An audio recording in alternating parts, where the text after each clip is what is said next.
Hello South African wine lovers, my name is Duncan Masiwa and welcome to a very special series on the South African wine industry professional body, also known as SAWIPB, a groundbreaking initiative spearheaded by South Africa Wine. Now this is the first of its kind move for the wine industry, and if you're ready to take your wine industry career to the next level, you'll definitely want to listen closely. In a 16-episode series, we explore how this initiative will impact South Africa's wine industry and, more importantly, how you can get involved.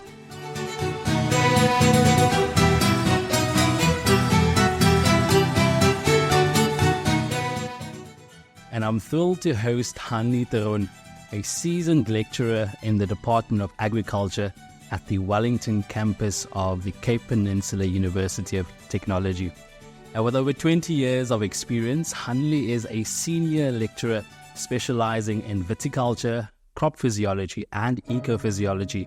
But beyond academia, she is the chair of the Primary Production Council of the South African wine industry professional body and a key player in the South African wine industry. Hanlé, it is lovely chatting with you. Welcome.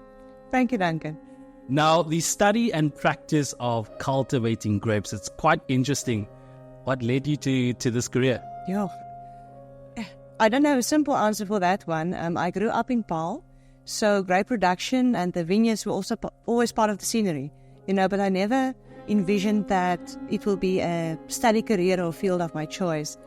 I started studying in a general science at Stellenbosch University in my first year, and I think it was more to my third year when I studied viticulture under Professors Archer and Goussart that the interest really caught, And then after graduation, I continued with my master's study. And towards the final year of my master's study, CPUT contacted me, the then Cape Technikon. And they asked whether I would be able and willing to develop the new courses in viticulture and enology. And I've been there ever since. It really sounds like an interesting journey, looking back at where it all started. Having lectured for the past 20 years, on viticulture and crop physiology, you must have some memorable experiences and I suppose some challenges. Share with us a couple of those. Yeah, I think when I started, we taught in Afrikaans, for example, and we turned towards blended Afrikaans-English 50-50, and now we are totally English. So that's one of the changes I had to make. I think more recently, one of the bigger challenges for me was to continue my PhD study and to finish it while full-time working. During that time, my children also started primary school, and it was during the famous Feast Must Fall student protest nationally. Budgets were cut, and I didn't have teaching relief. So I think the challenge was to keep on a full teaching load in Wellington and maintaining my project in Stellenbosch and still being mummy and working in the house. So I think how I come that was my family helped me there. They sacrificed the most, I think, time-wise. What keeps you going? Is it passion? I think, yeah, it's a combination of a lot of things. I had to continue with my PhD study in order to stay in academia. We have to do research and to publish as well, but also to increase my knowledge and understanding of the subject I'm teaching. You have to be able to know what you are teaching and to inspire the students if they want to go in industry. And therefore, it's also critical for me to be involved in industry, to know what's going out there, because you can't prepare somebody separately from the industry that they're going to work in. It's quite clear to me that it's quite important for you to be actively involved in the industry. Tell me more about your role within SAWIPB and the structure there. Well, I was a member of the SAWIPB primary production for a couple of years, and then at the end of last year, I was elected chair. But basically for this year, we expanded on our membership. We wanted to increase our expertise and experience in industry, especially on a managerial level. We recently finalized our designations that we want to look at, and then for the rest of the year we need to drill down to it and look at the competency framework, the revised one, and then align that with the criteria that we need in the designations. After designation, of course, we need to look at continued professional development and how to identify opportunities to accrue CBD points of the people, but affiliated with the professional body. Yeah. Hanlé, I have to ask, what makes a seasoned lecturer in the study of viticulture, decided to join the South African wine industry professional body. What motivated you to volunteer and share your experience in time? I think it's an optimal opportunity for me because I'm standing with one leg, in industry and then in research and in teaching and learning. Like I said, I need to know where my students are going. I need to know where the opportunities are. And even though I'm teaching on higher education, the articulation routes and the possibilities available to people, if you look at RPL, recognition of prior learning, how to work your way from the lower levels up and to provide them with pathways and opportunities just to foster that, I think, internal motivation to stay in the industry and to progress. Yeah, you come with decades of experience. How do you believe your contribution to skills transfer events impacts the sustainability and growth of the wine industry as a whole? If you talk about the professional body part, skills transfer is critical.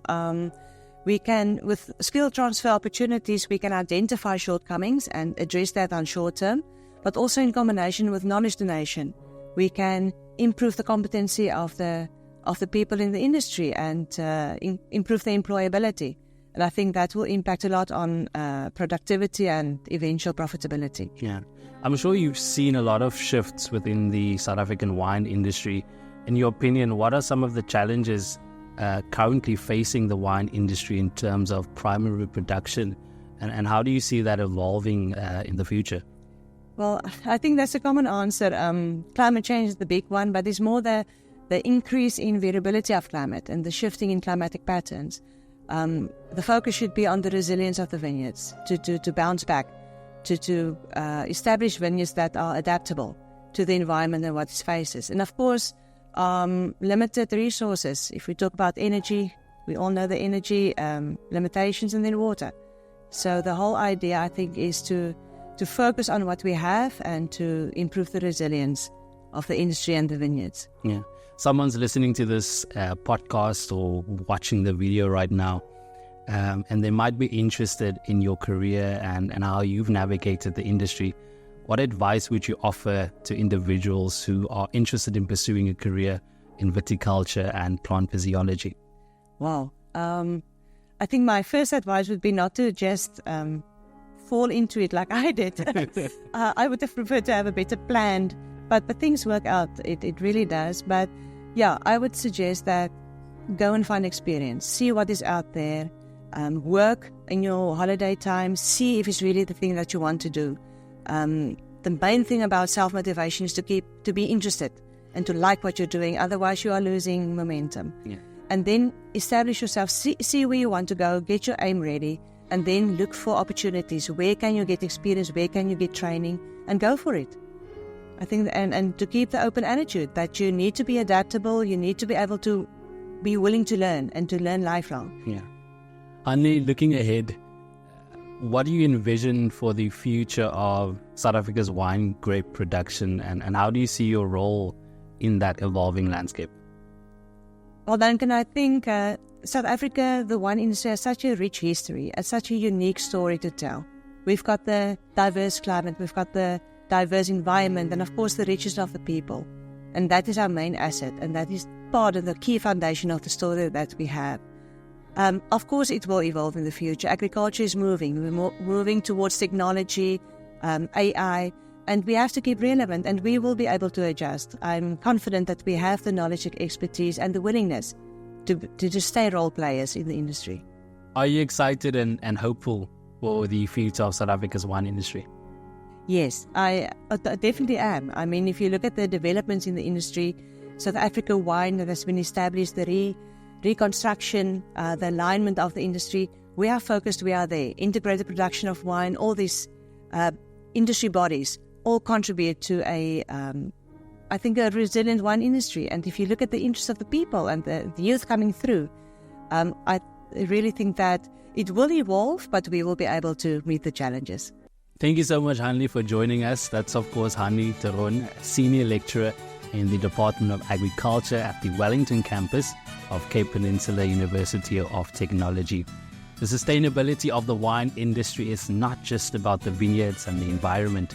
It's also about recognizing and investing in the human capital that drives it. This initiative aims to enhance the skills, knowledge, and professional growth of those working within the industry and ultimately ensuring a thriving and sustainable future. Now, where there's wine, there seems to be an enormous amount of progressive thinking. So stay tuned as we delve deeper into this exciting journey.